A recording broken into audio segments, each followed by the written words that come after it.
pessoa que vocês vêm pedindo para mim falar há muito tempo. Eu quero falar de um obreiro da Deus é Amor que marcou época em Porto Alegre.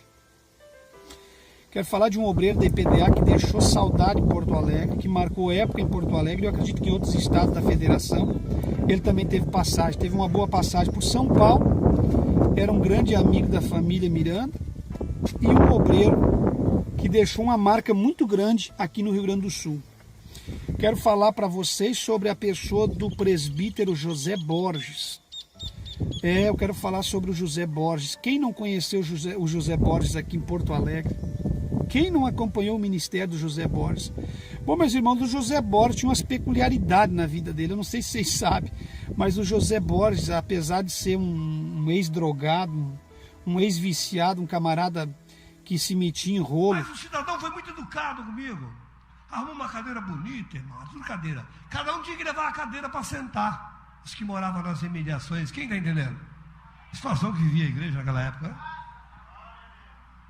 E uma irmã lá levou, uma senhora levou 2 cadeiras. E ele deu uma para mim, eu sentei, grudei, sentei lá. E estou lá rangindo. Aí me deu vontade de ir embora. Eu vou dar uma volta nesse escuta, o cidadão, me dê uma água, por favor. Aí. Pois não. Mas ele fez sinal para um outro cidadão vir ficar comigo ali. Miserável, você me pegou nessa hora aí, hein? Ele foi buscar água, não tinha nem copo a igreja, aquelas latas de óleo, mazola, aquelas latas quadradas desse tamanho. Ele encheu a caneca, a lata, e trouxe para mim, água quente. Eu cheio de cachaça, de tóxico, tomar água quente. Tomei 2 goles e já me deu até ânsia. Devolvi para ele e ele sorridente falou para mim: o senhor quer mais? Esse miserável. E nisso eu fiquei até o fim do culto. Quem está entendendo aí? Conclusão. O missionário disse: ninguém mais fuma a partir de hoje, não bebe mais. Saiu lá fora, mandou jogar o cigarro, deixou o cigarro solto no bolso e joguei o maço vazio. Lá fora fui acender o cigarro, deu ânsia de vômito. Acendeu outro, a mesma coisa. Peguei uma bagaina de maconha, chamava pacá, hoje é o baseado, né? Foi... Cheguei na João Mendes, falei pro Tuta: Tuta, bota aí um penhalapa aí, irmão, espreme o limão aí.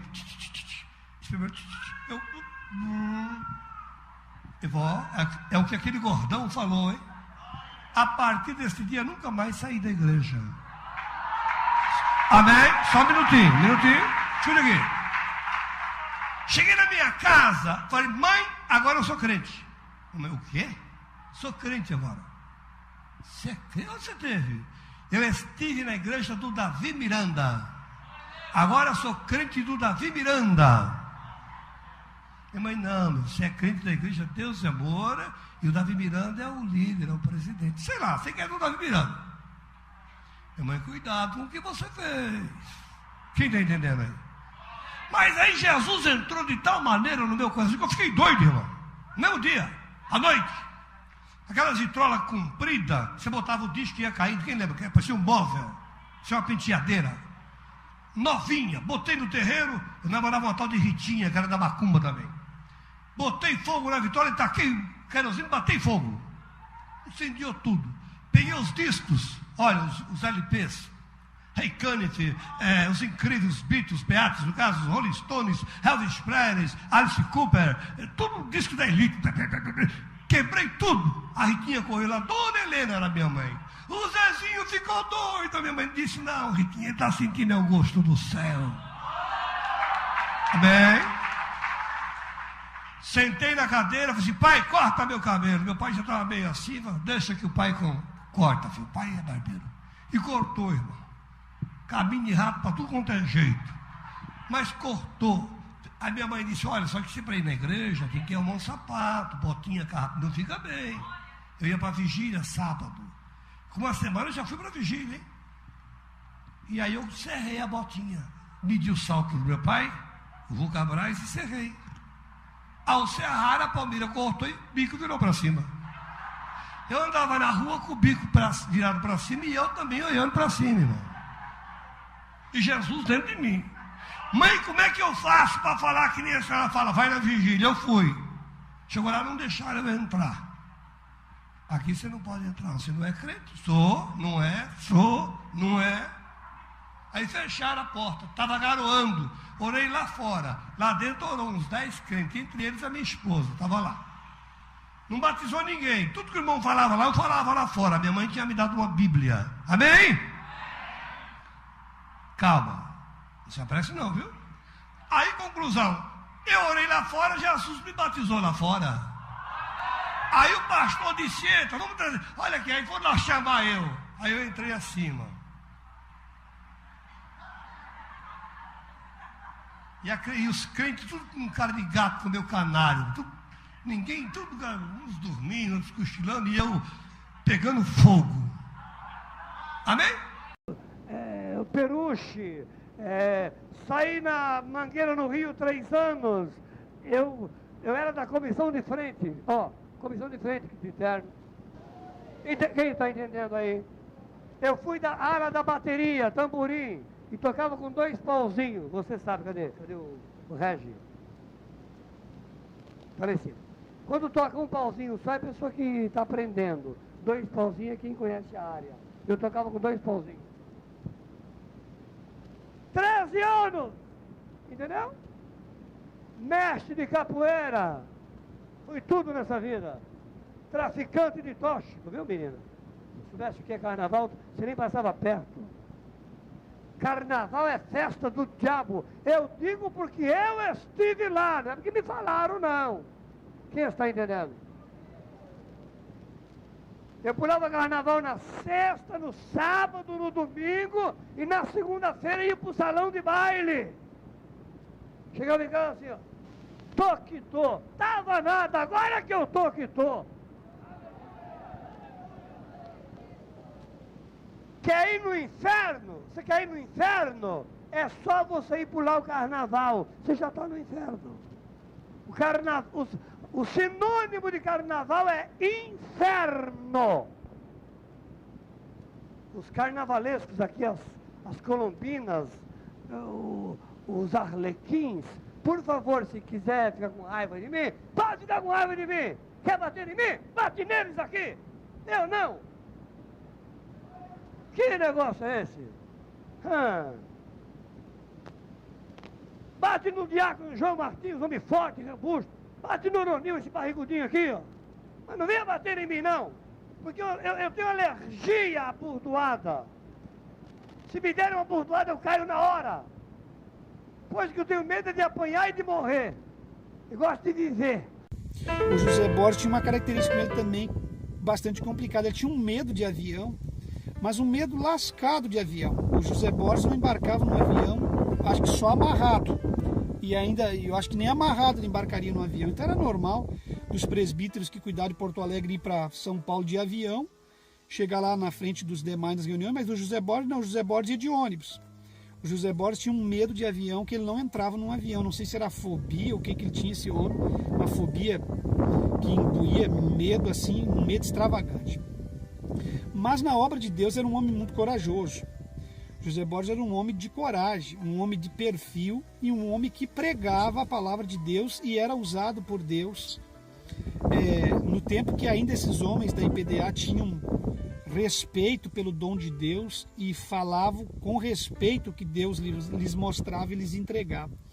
Aqui em Porto Alegre, na sede, o José Borges tentaram enganar ele várias vezes com mentira, querendo pegar ele no contrapé, e de todas ele saía livremente, com a maior naturalidade, porque os enganosos ele testava. A gente nunca se esquece de um fato que uma vez o José Borges fez aqui em Porto Alegre, de uma moça e um rapaz que se fingiram estar endemoniado, porque esse negócio de estar endemoniados faz tempo que tem safado no meio das igrejas. E essas igrejas aí que trabalham muito com expulsação de demônio, tem muito safado que se finge endemoniado. E esse casal se fingindo endemoniado estava incomodando um culto. E o José Borges perguntou para eles, no meio do trabalho ali, o José Borges perguntou para eles se eles estavam vendo um anjo que sobrevoava os 4 cantos da igreja. E nisso o rapaz abriu os olhos e falou que não estava vendo o anjo. Ora, obviamente ele não estava endemoniado, ele estava fingindo, e o José Borges pegou ele no tranco. Então o José Borges tinha umas coisas assim, muito engraçadas com ele. Mas em se falar da pessoa dele, ele era um homem usado por Deus. ele tinha uma mensagem boa, ele cuidou muito bem do estado do Rio Grande do Sul. Também não é só a questão do José Borges. Naquela época a igreja tinha respeito a Deus e Amor, e os próprios irmãos aqui em Porto Alegre confiavam muito naquilo que a Deus e Amor pregava. Que eu já falei num vídeo que a Deus e Amor pregou muita coisa e passou muito para os irmãos, depois traiu os irmãos. Chegou dizendo que não, mudando todos os modos doutrinários, mas naquela época os irmãos eram muito respeitosos ao ministério e aquilo que o ministério pregava e pedia. Mas eu marquei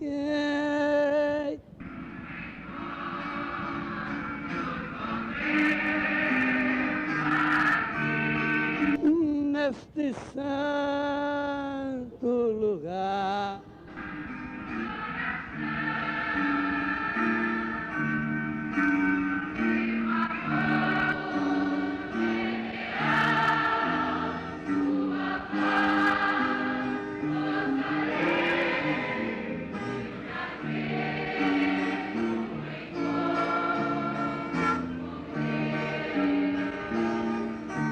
palmas para Jesus.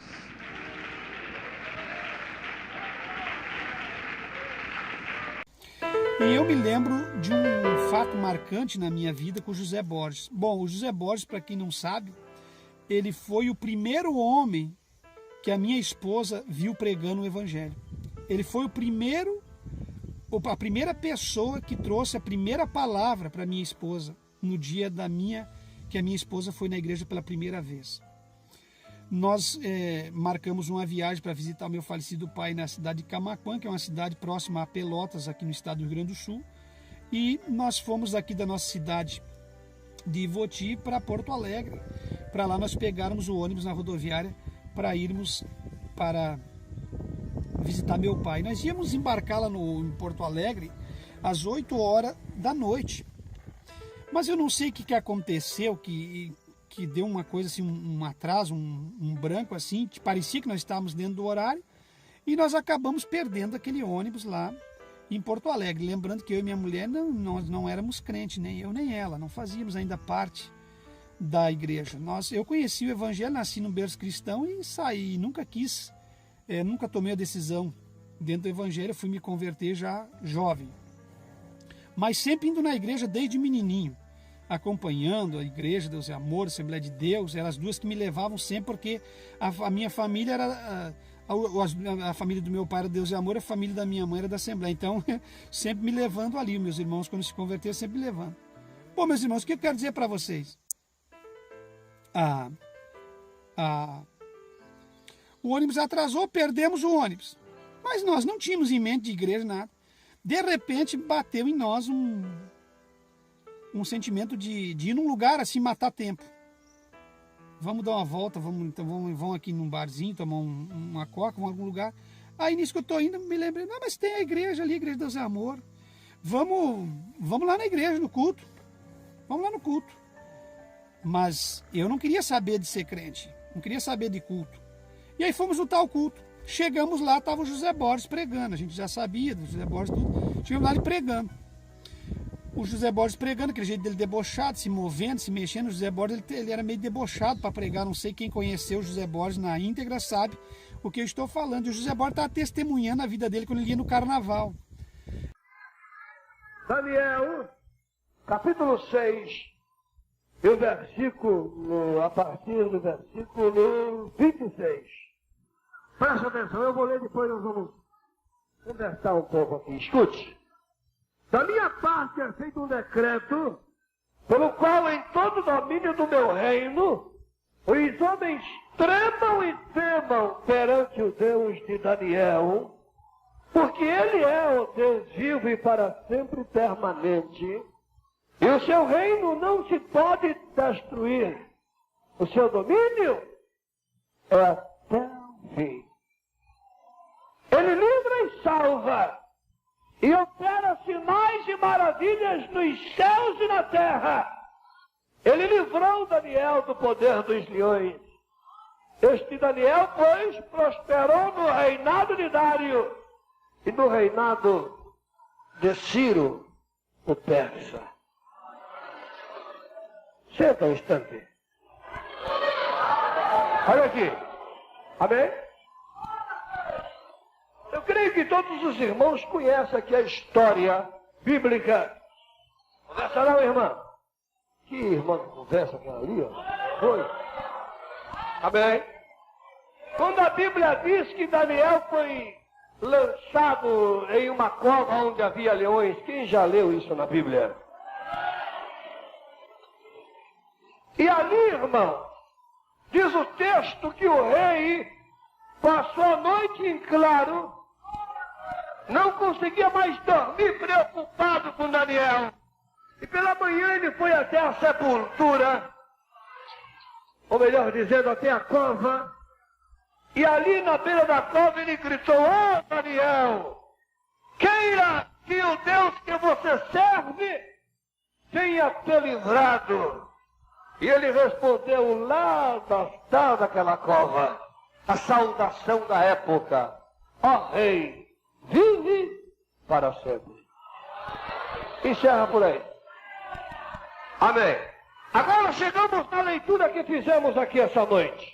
Quando o rei ficou sabendo, presta atenção, que Daniel havia sido atirado aonde estavam os leões famintos, e os leões não tiveram meios para o devorar, eu creio aqui pela revelação de Deus, que o rei ficou eufórico.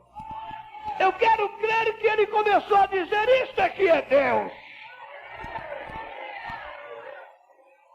Irmãos, ele mudou a constituição do país.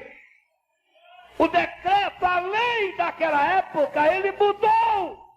Tudo por causa do Deus que Daniel servia.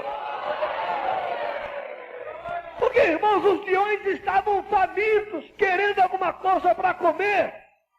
Agora foi atirado carne humana ali, os leões deveriam ter devorado. Mas quando Daniel caiu ali naquela cova, eu creio pela revelação de Deus que o Senhor estava ali com Daniel. Agora o que eu acho interessante é que o rei, eu quero crer aqui que ele mandou trazer a Constituição da época. Traga aqui. Eu sou o rei, eu que mando aqui. Pegou a Constituição, rasgou, bota no lixo ali. Traz pena e papel. Trouxeram pena e papel. Vou escrever. Vou formar um outro decreto aqui agora. Vou começar a escrever. Papel na mão. Olha aqui pra mim. Conversa não. Conversa não, menina. Ô menina. Oxê. Faz criança, não. Deixa ela conversar não. Ajuda aí. É que a outra também está conversando. É muito difícil, não. Traz pena e papel. Trouxeram. Aí ele fez o decreto. Escreveu: "A partir desta data", foi a leitura que lemos, "em todo o domínio do meu reino, a partir de hoje, até onde eu tiver meios para mandar, homens e mulheres terão que tremer e temer diante do Deus de Daniel." Eu tinha dito para minha esposa um dia, conversando com ela num bar um ano antes disso, nós estávamos tomando uma cerveja e eu disse para ela que se ela visse um milagre um dia, que ela acreditaria em milagre, ou será que se ela visse alguma coisa acontecer, ela acreditaria? Ela disse para mim: "Olha, se um dia eu ver uma coisa dessa, eu até não sei qual é a atitude que eu vou tomar, porque eu não sei, nunca não vivi com isso, sou católica desde berço." E nesse dia que nós estávamos lá, acompanhando o culto, a igreja completamente cheia, se endemoniou um monte de pessoas lá perto da minha esposa. Eu já conhecia a história, já sabia como é que era, já fiquei de olho nela para ver se eles iam cuidar. Mas aí as mulheres, as obreiras, cuidaram lá, e umas pessoas começaram a jogar caderno com mole, sabe que se machuca, né? E naquele culto daquela época as pessoas se endemoniavam mesmo, não é que nem hoje essa conversa fiada aí. Quem não estava bem com Deus caía por terra, não precisava empurrar, não precisava fazer nada, caía pelo poder da palavra e da oração. Bom, nisso lá o José Borges termina o testemunho dele do tempo que ele estava no carnaval. Eu vi que a minha esposa estava olhando para o José Borges assim, fixada em cada palavra que ele dizia. E nisso, no final assim, meus irmãos, No final da pregação dele, a gente se sente vivo, né? A gente volta ali àquele dia, né? Ele ministra, ele faz uma oração. E quando ele está orando, Deus permite acontecer o milagre que eu e minha esposa conversamos tomando cerveja um ano antes. E ela disse: se eu ver um milagre desse um dia, eu não sei o que eu faria. Eu acho que eu até aceitaria esse Deus aí que tu está falando. E na oração do José Borges, levanta uma mulher da cadeira de roda. Levantou.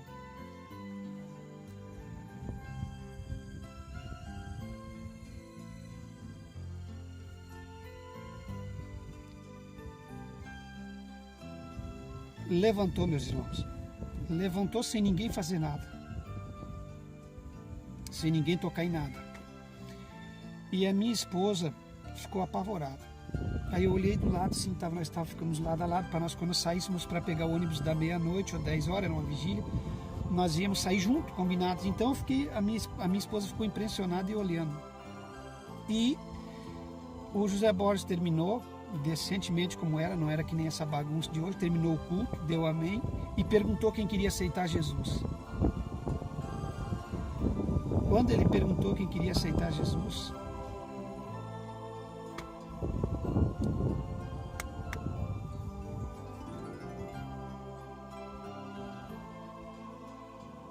a primeira mão que eu olhei para o lado e vi levantada foi a mão da minha esposa. Mas eu marquei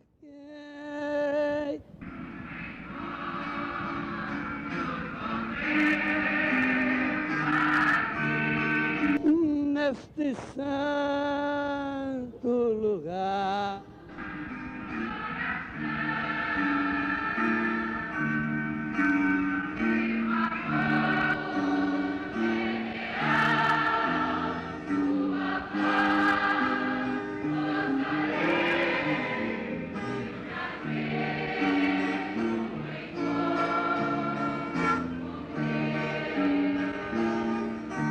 Palmas para Jesus.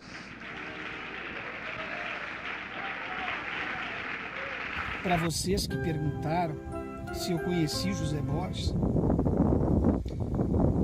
o que eu acho da pessoa dele, o que eu diria dele, se ele fez mal para algum de vocês. O mundo é tão grande, as igrejas que a gente pastoreia são tantas, eu também pastorei vários lugares.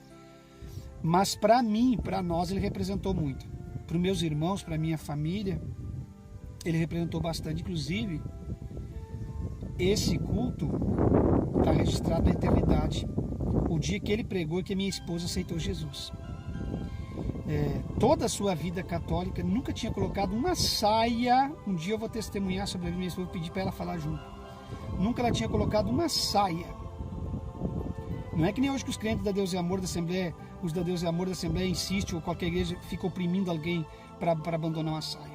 Lá na Suíça eu preguei um culto, uma noite, preguei um culto lá, uma mulher que andava só de calça, no outro culto veio de saia e perguntou para mim se estava bem de saia. O que o senhor acha, pastor? A saia era meia curta. Ele disse: não, tá legal, irmão, porque ela estava de saia. Eu vi um mover de Deus na vida dela.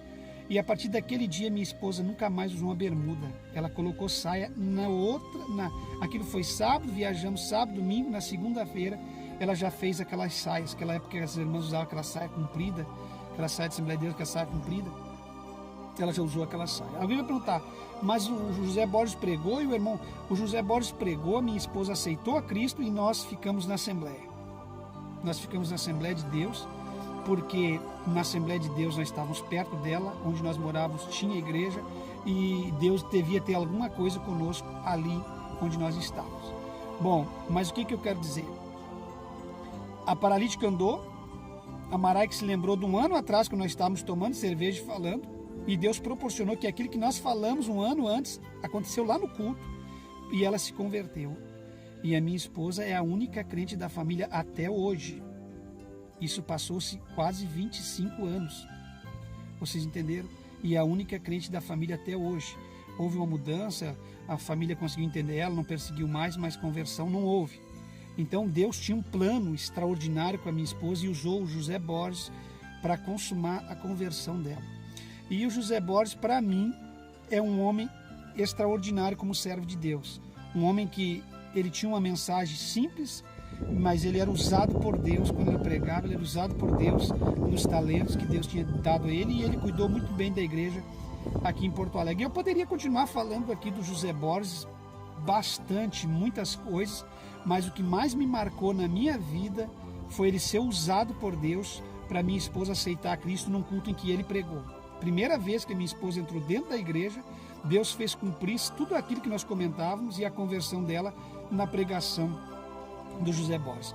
Para você que não está entendendo, nesse mesmo dia eu me reconciliei. Eu conheci a igreja, eu nasci no berço cristão, eu fui remando, empurrando até essa idade e nunca me converti, visitava tudo, mas nesse dia daí eu tomei a decisão de ser um cristão. Nós tomamos a decisão no mesmo dia, na mesma hora, e saímos dali já completamente diferentes, porque Deus tinha um plano conosco. Então essa é a passagem, esse é o testemunho. Abençoe e fique em Cristo. Falou com vocês o pastor Levi Longaray, trazendo mais um relato, mais uma história verídica e verdadeira de tudo aquilo que nós passamos e vivemos na nossa vida e experiências que nós tivemos no ministério, na nossa caminhada. Tá certo? Fique em Cristo, irmãos. Em Cristo jamais seremos enganados e confundidos. Que coisa! Amém! Isso é vida, senhores! Amém! Fiquem tranquilos, acalmai-vos, senhoras e senhores. Acalmai-vos, porque o general Jesus está aqui, viu? Ô diabo, escuta aqui, como é que você chama o teu nome? Fala o teu nome aí! Pombagira. Como é que é? Pombagira. Calma, Pombagira, Jesus! Amém. Ô, Pombagira, escuta aqui, você está na vida de mais alguém aqui na igreja, tá? Como é que é? Aonde está a Pombagira aí? Está amarrada em nome de Jesus. Caiu lá, caiu lá, caiu outra lá, caiu mais outra, caiu mais outra, caiu 4 pessoas, igreja! Glória a Deus! 4, 5, o capeta endoidou! 6, 7, queima-lhe, Jesus! Queima-lhe! Queima a Pombagira, Jesus! Amarra a Pombagira! Encorrenta-la, Jesus! Amarra-la, Jesus!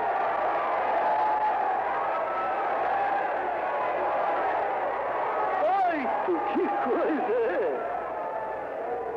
Queima-lhe, Jesus! Olha lá, Pereira! 8 pessoas! Presbítero José Borges, que saudade deste homem de Deus. Mas no meu canal, a primeira...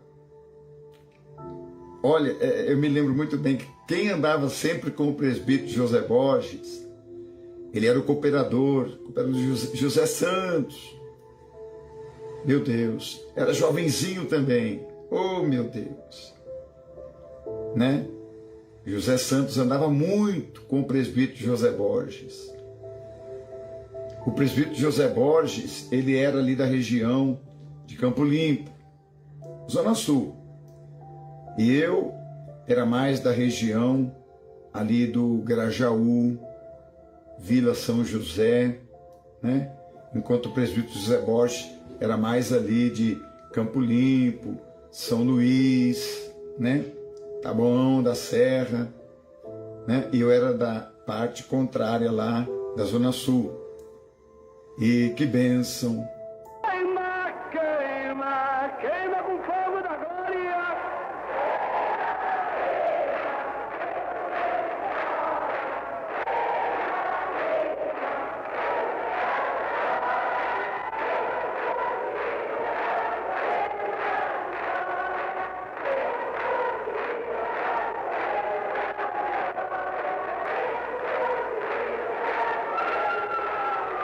Mas nós estamos falando de alguns, irmãos, porque não há tempo de falar de todos.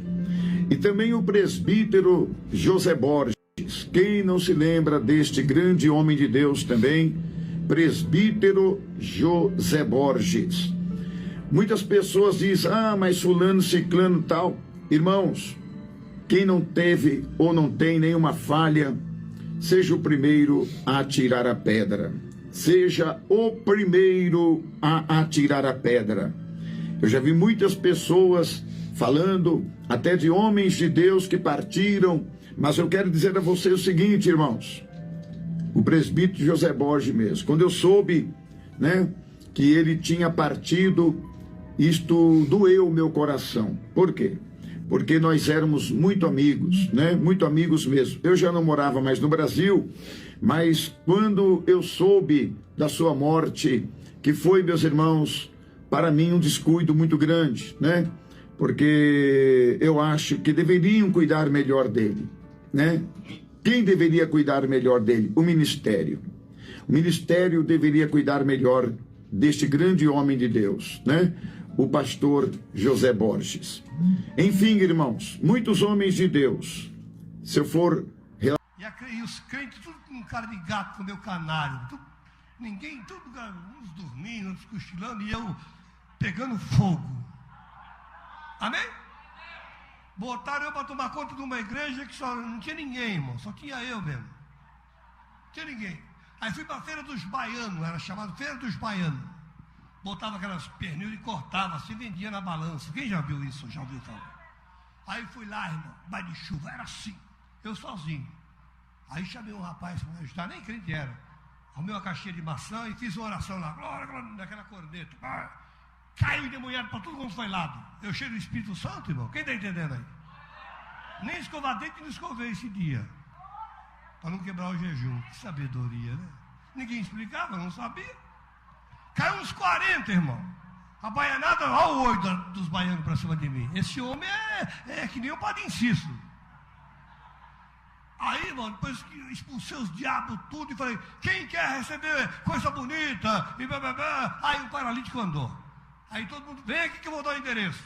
Eu marcava com uma caneta assim. São Luís, Romaria 48. Pastor José Borges, já era pastor, irmão. Uma semana, nem batizado não estava. E já botaram eu para dirigir igreja sem ser batizado. Quem está entendendo? E no dia do batismo, alguém cismou que eu não podia batizar. Eu entrava na água, eles me tiravam. Eu entrava, eles me tiravam. Eu fiquei atrás da moita. Mas eu já dirijo igreja, eles não deixam batizar? Você entendeu? Já dirigi igreja. Isso em 71. Fica atrás da moita. Aí o pastor Laércio, glória a Deus. Aí eu entrei falando línguas. Batizado no Espírito Santo. Aí, pastor, eu quero batizar. Pastor, vem, irmãozinho, aleluia. Aí o pastor me batizou. Saí fora da água. Quem mandou você batizar? Foi ele lá. E quem ia pôr a cara? O pastor Laércio era o vice-presidente da igreja? Quem entendeu aí? Aí com 15 dias me chamaram para ser cooperador. E eu falei para um rapazinho de cor que tinha lá, cidadão bronzeado abusadamente pelos raios solares. Tem que falar certinho que sair da cadeia. Racismo. Deu para entender, não? Cidadão de cor bronzeado abusadamente pelos raios solares. E ele era cooperador, e ele andava só assim. E o irmão me deu uma plaquetinha. Você é secretário, você vai fazer a carteirinha. Eu já fiz a minha, já assinei. Minha mãe botou um botão assim, já botei ela assim. A afinada, a irmã Anitta já me deu um paletó, me arrumou uma gravata, pus o paletó e ele ficou para baixo do joelho, 4 dedos. Ela não enxergava e disse, ficou sob medida. A gravata ela me deu não. Ficou aqui a gravata, bati aqui, ó a gravata. Aquela bucha. Se alguém me chamasse, eu tinha que virar toda, se eu estou duro. Mas eu estava. Aí meus colegas falaram: olha o Zé da Vila, irmão, ficou rico. Foi para a igreja do Davi Miranda e já está de paletó e gravata. Não é assim a conversa? Sim ou não? Aí, cooperador, com 3 meses, diácono. E os irmãos não queriam deixar eu entrar na igreja antes, na semana que eu aceitei a Jesus, porque diziam que era muito malandro, esse cara é malandro, o cara quer pegar o dinheiro da igreja. Jesus faz eu um dia pegar naquele microfone lá e eu quero quebrar isso tudo na palavra. 3 meses diácono. Fui para o São Luís e fiz esse culto que eu estou falando a vocês. Irmão,